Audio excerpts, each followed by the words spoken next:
आई भैया दास अविनाश गुप्ता रउआ सबके पैर छू के प्रणाम करतानी। बहुत ही सुंदर शिव चर्चा गीत रउआ सबके बीच लेके आयल बानी। अविनाश गुप्ता एंटरटेनमेंट के माध्यम से रउआ सबके सुने के मिली। गीत का भाव है, सारा सुख मिलल हो हमार दिल खिलल हो,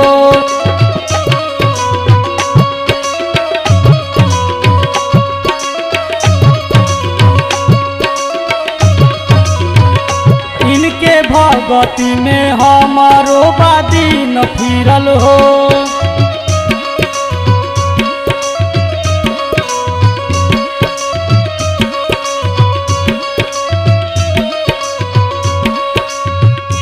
सारा सुख मिलल हो हमार दिल खिलल हो, इनके भगती में हमारो बादीन फिरल हो। हर सोमवारी आवे शिव चर्चा में, हर सोमवारी आवे शिव चर्चा में, प्रभु हमारे दुआरे आए हाय हो बानी शिव के सहारे, आए हाय हो बानी शिव के सहारे।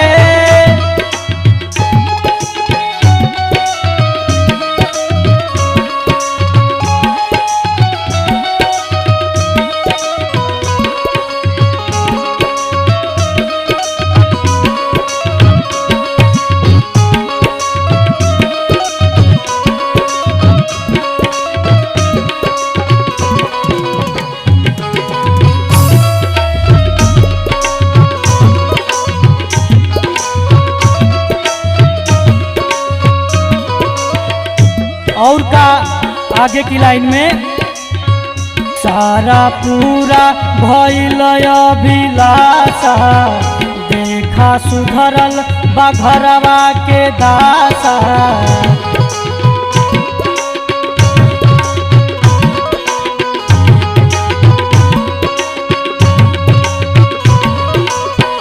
सारा पूरा भइल अभिलाषा, सुधरल घरवा के दासा। ऐसन खुशी आज हमके भइल बा, ऐसन खुशी आज हमके भइल, ई चमकल सितारे आए हाय हो बानी शिव के सहारे, आए हाय हो बानी शिव के सहारे।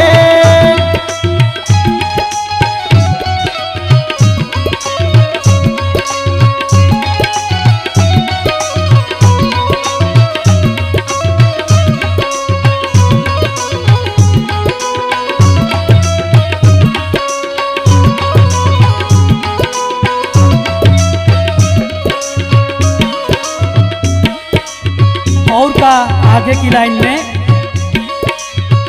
भांग धतूरा से करेला पूजा, देवता केहू न जगवा में दूजा।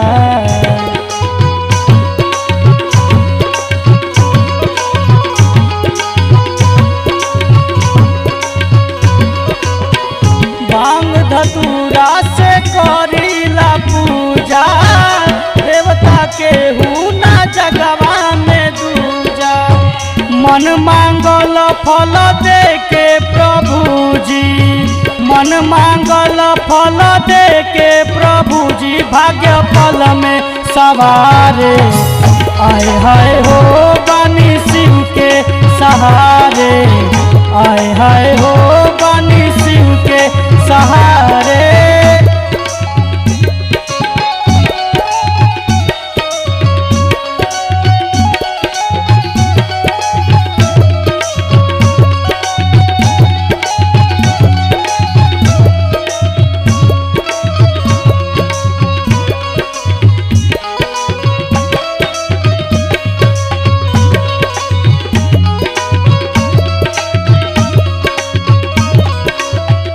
अंग पे भोले भभूति लगाए, सावली सूरतिया हमको भाए।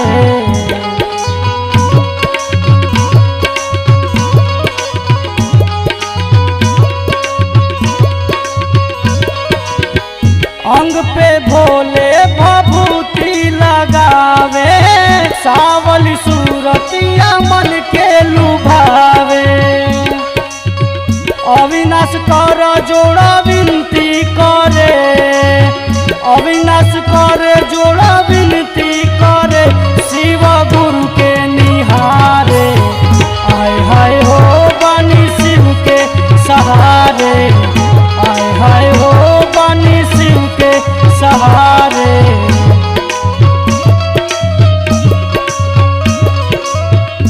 सारा सुख मिलल हो, हमार दिल खिलल हो।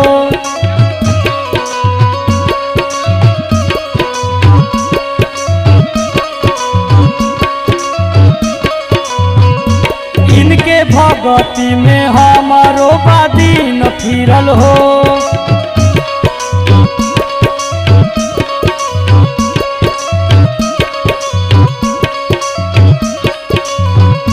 सारा सुख मिलल हो, हमार दिल खिलल हो। इनके भगती में हमारो बादीन फिरल हो। हर सोमवारी आवे शिव चर्चा में, हर सोमवारी आवे शिव चर्चा में, प्रभु हमारे दुआरे।